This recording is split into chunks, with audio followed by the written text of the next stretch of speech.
untuk penemuan dari S ataupun Sutrimo ini pertama kali ditemukan oleh siapa?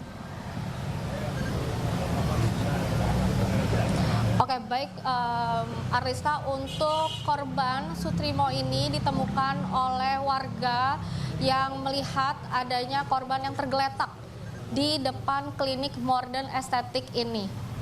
Akan tetapi kami belum mengetahui siapakah warga tersebut karena memang pada hari Kamis itu warga langsung menelpon ambulans dan juga langsung membawa korban Sutrimo ke rumah sakit di kawasan Taman Puring, Kebayoran Lama.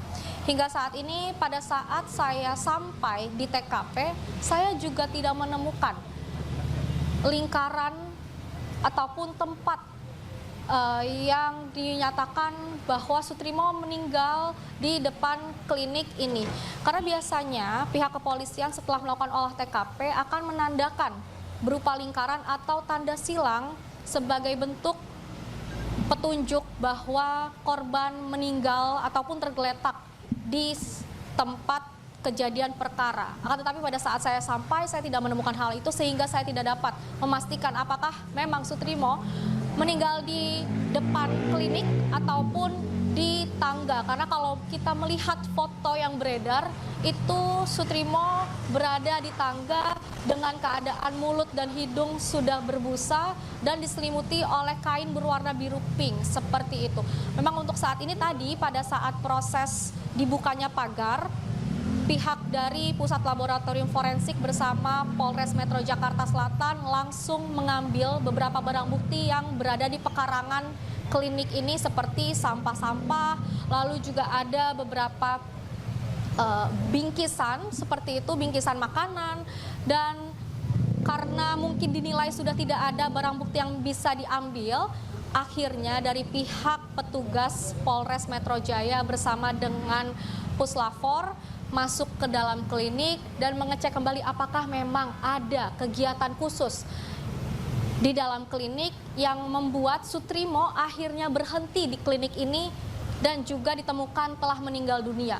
Karena jika kita berdialog tadi bersama dengan salah satu petugas Sapam yang ada di sekitaran Jalan Kramat Pela, Kebayoran Baru ini, ia berkata bahwa klinik ini sudah tidak berfungsi atau tidak buka sejak COVID 2019 hingga tahun ini, yang mengartikan bahwa sudah lebih dari 5 tahun klinik tidak beroperasi.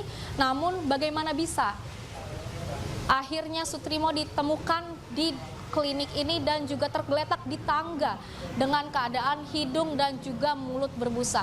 Hingga saat ini dari pihak kepolisian masih terus melakukan pengolahan TKP, mengumpulkan barang bukti, karena memang sebelumnya pihak kepolisian juga sudah melakukan TKP, akan tetapi mungkin dirasa barang bukti masih belum cukup terkumpul untuk mengungkap apa yang menjadi motif dan juga alasan ataupun akibat kematian dari Sutrimo yang berusia 42 tahun asal Banyumas yang diduga merupakan kepala rumah tangga dari mantan Jampitsus Febri Ardiansyah. Kea, Sementara itu Arlista. baik.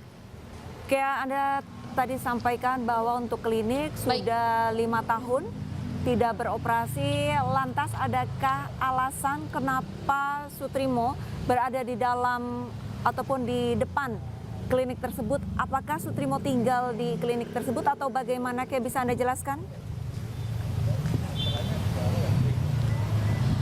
Baik Arlisa, ini memang pertanyaan yang menarik dan juga banyak sekali warga yang mempertanyakan hal ini. Tentunya pada saat saya dan tim sampai di TKP, saya berusaha untuk mencari informasi kepada tetangga-tetangga yang berada di sekitaran Kramat Pela, yakni warung di sebelahnya saya tanya, namun mereka juga tidak menjawab seperti itu. Mereka bahkan tidak mengetahui pada hari Kamis tersebut ada yang meninggal dan dibawa oleh ambulan pada pagi hari. Namun dari informasi salah satu Sapam yang berjaga di klinik kecantikan di sekitaran, ia berkata bahwa memang benar klinik ini tidak berfungsi sejak ataupun tidak buka, tidak beroperasional sejak tahun 2019, dan biasanya klinik ini selalu mati lampunya, namun akhir-akhir ini memang terlihat menyala Akan tetapi dari pihak Sapam juga tidak dapat mengkonfirmasi siapakah pemilik dari klinik ini dan juga bagaimana bisa Sutrimo bisa masuk ke dalam klinik ini yang padahal klinik ini sudah tidak berfungsi sejak COVID 2019 lalu.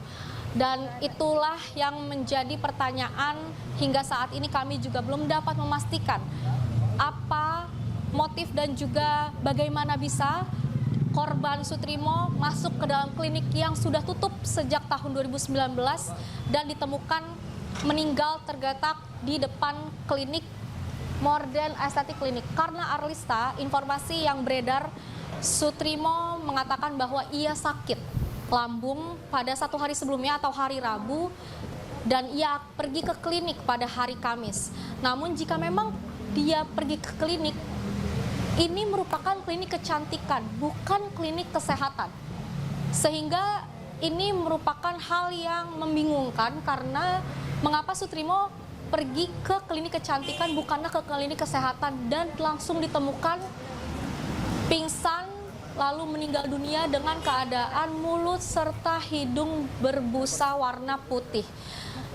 Hingga saat ini kami masih menunggu pernyataan lengkap dari Kabid Humas Polda Metro Jaya karena memang sebelumnya pihak Kabid Humas Polda Metro Jaya masih menyampaikan informasi bahwa hingga saat ini tim penyidik dari Puslafor Mabes Polri dari Polres Metro Jakarta Selatan masih terus melakukan penyidikan hingga saat ini masih terus mengumpulkan barang bukti untuk akhirnya memberikan kejelasan apa yang penyebab kematian dari Sutrimo.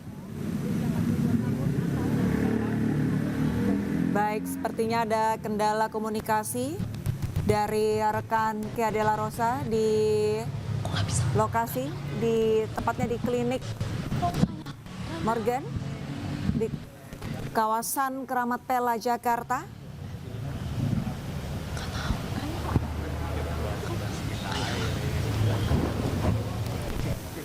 Halo Arita, apakah Anda mendengar suara saya?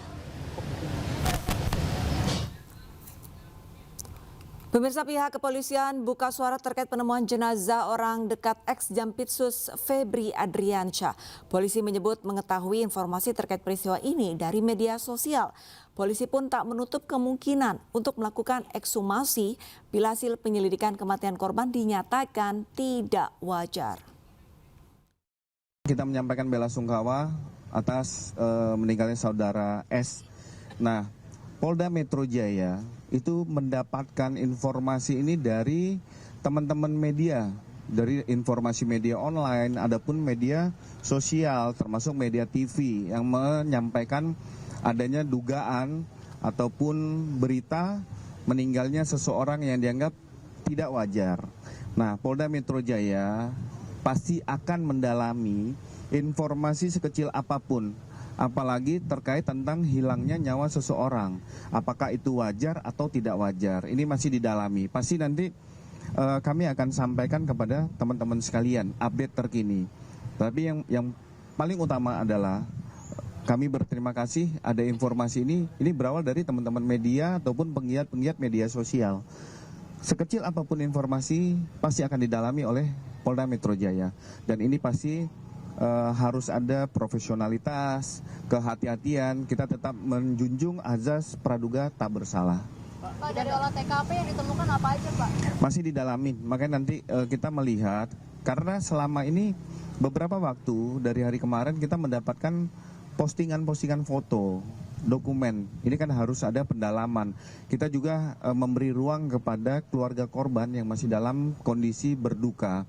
Dan kita juga memberikan himbauan, apabila memang keluarga korban merasa ada kejanggalan terhadap meninggalnya saudara S, ini bisa membuat laporan kepada Polda Metro Jaya. Dan ini lebih pro justisianya lebih tepat, lebih enak untuk kita melakukan pendalaman. Sekarang belum ada laporan ya, Pak? Ya, kita kan sampaikan bahwa pihak keluarga masih berduka. Jadi kita harus bisa memisahkan antara proses penegakan hukum dengan empati yang diterima oleh pihak keluarga. CCTV-nya Pak udah disisir, Pak? CCTV kan kalau kita melakukan penyisiran dan segala macam itu kan harus ada legalitas. Pak, ketika ada laporan, apakah ada kemungkinan ekshumasi, Pak? Ada korban ekshumasi, Pak?